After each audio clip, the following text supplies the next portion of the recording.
What effed you up for the rest of your life? Story 1. My dad dropping me off at the side of the road when I was 15. He was nice enough to help me carry all of my belongings over the RR tracks and hide them in the cornfield, before hopping in his van and driving off though. 45 years later, I am finally starting to be able to trust other people. Reply. The fuck? He literally abandoned you in a cornfield? For what? Not that I'm saying anything was your fault, I just genuinely want to know what fucking madness he thought up to attempt to justify this. Were you gay? Atheist? A little grumpy as a teenager? OP reply. I came home at 10:30 instead of 10 o'clock. I ended up living the entire winter in my friend's mom's metal garden shed, before she found me in early March.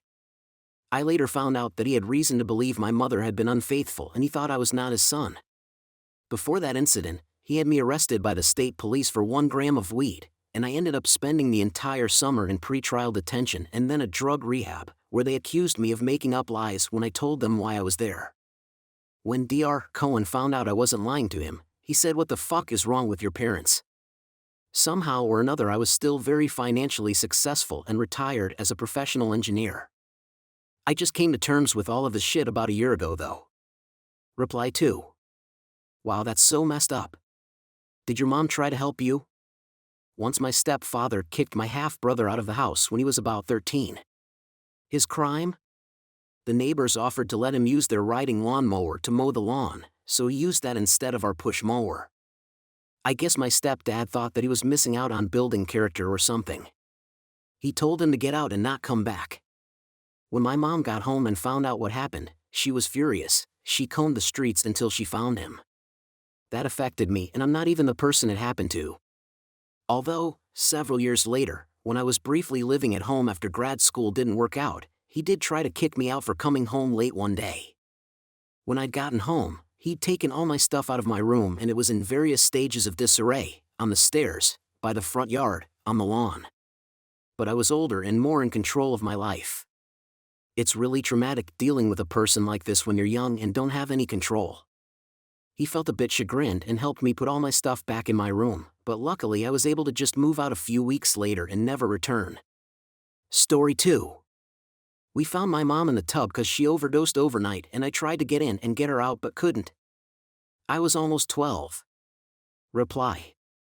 Same thing happened to my me. Reply 2. I hope your you is okay. Story 3. Friend came over to hang out.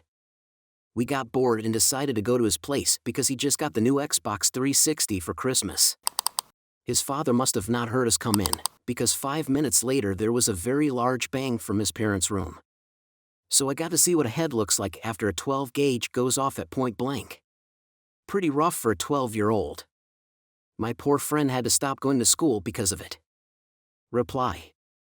Fuck. How did your friend come out of all that trauma? Did you guys stay in touch? I'm sure he needed your friendship, or someone, to keep sane. OP reply.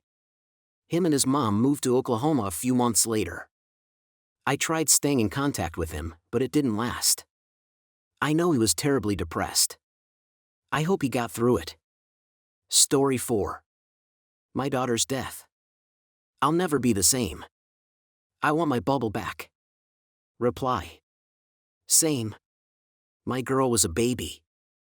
I still shut down when I'm faced with someone I know who has a baby girl. If there are TV programs that use a dead baby as a plot point, I generally have to stop watching. There was one TV program that was about a group of women that had experienced tragic deaths where one of the women left a meeting, went to her car and just howled. It was the most accurate depiction of what I was like immediately following her death. I had to get up and walk away. Reply 2. My sister died from years of alcohol abuse. I can't deal with content involving this. I also can't listen to Elliott Smith without crying. It's like this cloud that hides in the shadows and is always ready to appear and fuck up your day. Story 5. Coming home one day to find that my wife hanged herself. Reply. Having lost a daughter to suicide, I'm so sorry. I hope you're doing okay now. Story 6. My dad having a psychotic episode when I was 19. He was a wonderful father and a very low-key guy. For a month or two beforehand, he had been uncharacteristically animated and had shouted at my mother. I can't recall, but I believe by that point he had already been diagnosed with bipolar disorder but wasn't taking his medication. Around midnight, he rolled in one night as I was just starting to fall asleep. I heard him shouting at my mother downstairs, and I made my way to my bedroom door. Then I heard my mother scream and I bolted down the stairs. He had her pinned against the back door. He was definitely drunk, which was extremely unusual for him. I threw him off. My mother shouted at him to get back upstairs, and he started saying a bunch of shitty stuff to me. My mom called his psychiatrist, who told her to call the police and ambulance. Before they arrived, my dad came back downstairs and sprinted at my mother again, trying to attack her. I threw him to the floor and wrestled him. Eventually the cops got there, at which point he had gone back upstairs. When they walked in his bedroom door, he was catatonic. They took him to the ambulance and rode with him to the hospital. The on-call doctor put him on an involuntary hold because he indicated that he would be a danger to himself or others. He ended up spending a month in a psychiatric facility, and they got him on the proper medication. He came home and apologized to me and told me that he didn't remember much about what happened other than that he remembered me beating him up and not knowing why. He told me he loved me and thanked me for protecting my mother. He never had another psychotic episode after that, but he was never the same again. His health over the past 20 years has deteriorated steadily. He now has type 2 diabetes, heart disease, Parkinson's, and dementia. He can't speak in full sentences anymore or really respond at all. He's also completely immobile at this point. I don't remember the last time he was really the father that I grew up with. Reply. Wow, I can only imagine how heartbreaking this has been for your family. Sending lots of positive energy your way. Story 7. My brother and sister-in-law's death. My wife and I were babysitting their 4-month-old twins, and we get a call that there had been a terrible accident. Go to the hospital, and my brother was dead at the scene and my sister-in-law was hanging on by a thread. She passed about 10 minutes after I got to the hospital. Killed by a drunk driver running a stoplight. Luckily we were able to adopt the twins, and they're turning 5 in 2 weeks.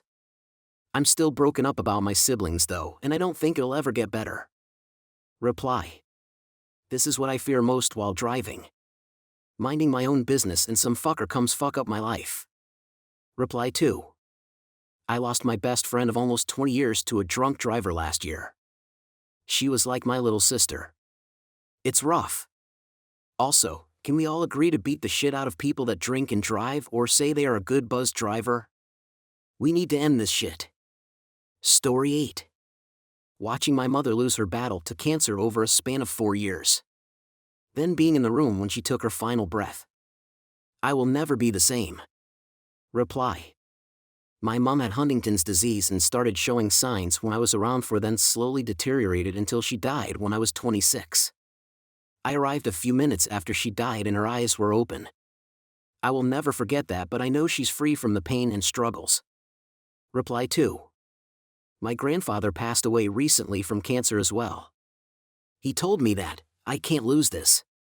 At worst it will be a tie, because the cancer stops when I do. It's a small difference that helped when things got to the end. Story 9. Several things. The one I'll share is my uncle's suicide. He was like a second father to me, unmarried and no kids of his own, my godfather. Me and my dad found him in his house. We had to break in the back door after he'd been missing for days. The neighbors told us he called to them to say he was going away on a course and he never left the house again. My dad wouldn't let me go upstairs when we broke in, so I had to just stand in the kitchen and listen to his reaction of finding his brother, my uncle, hanging from the attic. It was 2016, I was 30. My dad may as well have died that day too, he's a completely different man. I sometimes still hear my dad's screams when I try to sleep. I now regret typing this because it's brought it back a bit, but I'm posting anyway cause now it's written. Oof. Reply. Thanks for telling us, anyway. I'm sorry. Story 10. When I was a kid I had to do some research on my dad's computer. When I got to Google I typed in D and it displayed the search history and it was divorce neither parent wants kid. You'd think that would be the hardest part, but in actuality the hardest part was pretending like everything was okay when I knew I wasn't wanted. The end. Stay safe out there. Subscribe for more. Thank you.